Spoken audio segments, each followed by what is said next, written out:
We want to get to the bag through concentration, because concentration builds wealth and diversification preserves wealth. That concentration between quantum computing and chips is also cryptocurrency.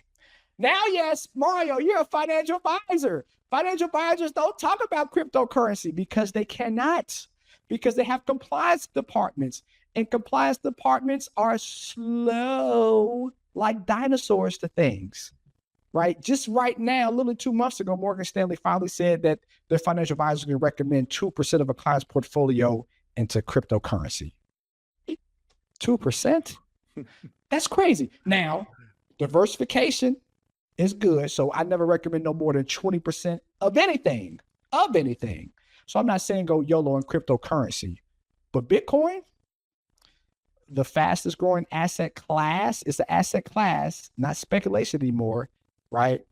Because it is now like a commodity, like gold, right? The Genius Act, the Clarity Act, all those 3 acts that was passed 3 months ago by Congress. iBit, the largest growing ETF in history. Larry, thank you, Larry Fink of BlackRock, the largest growing ETF in history, symbol IBIT.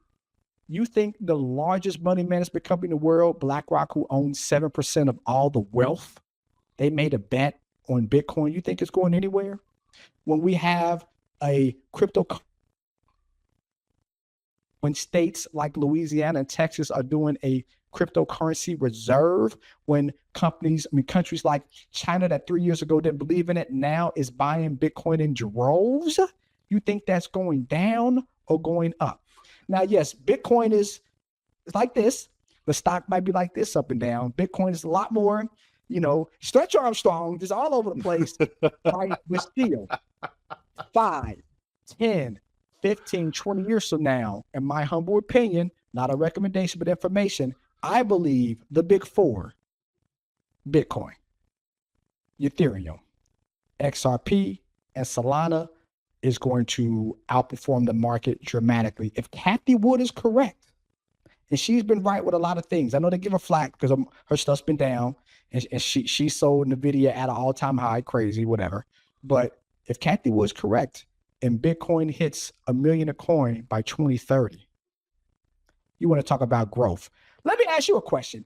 How many people today, household-wise, own Bitcoin? Just guess. 3%. 6%. 6%. It was 3% last year until iBit came out. iBit, and then for y'all Fidelity fans, symbol FBTC for Fidelity. Not a recommendation, it's information. Doubled in 1 year. That was before the Genius Act, the Clarity Act, the Bitcoin reserve that we have now. That was before XRP beating the case. Like they was with the feds, but they beat the case, right? Ripple and XRP. Imagine 5 years from now. Come November, everybody with a 401k with Fidelity, you could buy Bitcoin because Fidelity has their own Bitcoin fund. Anybody with Vanguard, you'll be able to buy the Vanguard ETF tied to Bitcoin in your 401k. You think that's going to lower the price of Bitcoin or raise the price? Bitcoin right now at approximately $117,000 a coin today is a steal compared to where it's going to be 5-10 years from now. Now, yes, it's going to go up and down. It might go back down to 90. But when it gets to 200,000 a coin end of next year, we're going to feel very, very good. When it gets to $1 million a coin, I don't think it's going to be in 2030. I think closer to 2030, 35. I mean, 2035. Hopefully I'm wrong. Hopefully it goes up quicker than that. That is a 8x return on your money. I love stocks. A stock can give you no 8x return, unless we're in quantum computing right now. But yeah, so long story short, those 4 cryptocurrency, quantum computing, and chips, I think over the next 5, 10, 15 years, that is the new industrial revolution.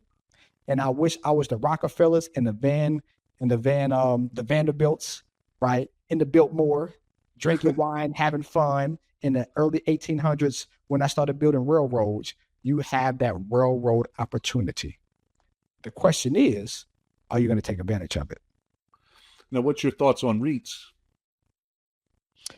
Great way to be in real estate without being in real estate. So real estate investment trust, you getting Again, past performance doesn't guarantee future results, but a real estate investment trust is basically like buying a strip mall, but you're not actually buying a strip mall. You're having a company buy it for you. You're getting 6, 7, 8, 9, 10%, sometimes 12 to 13% interest. That's not a bad thing at all, right?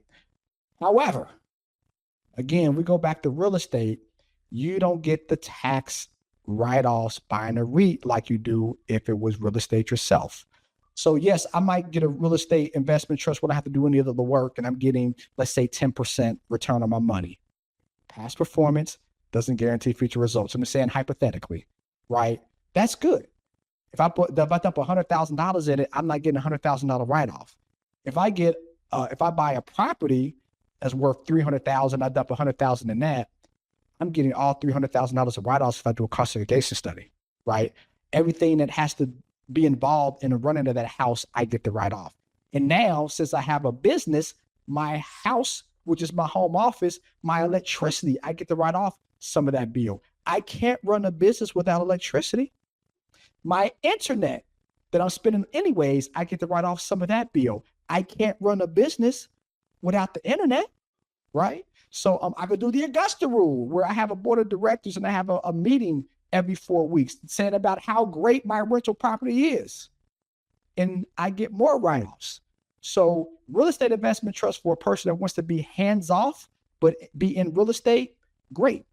But if you want to take advantage of the IRS, allowing you to run your day-to-day finances and giving you money back to it, real estate investment trust might not be the best.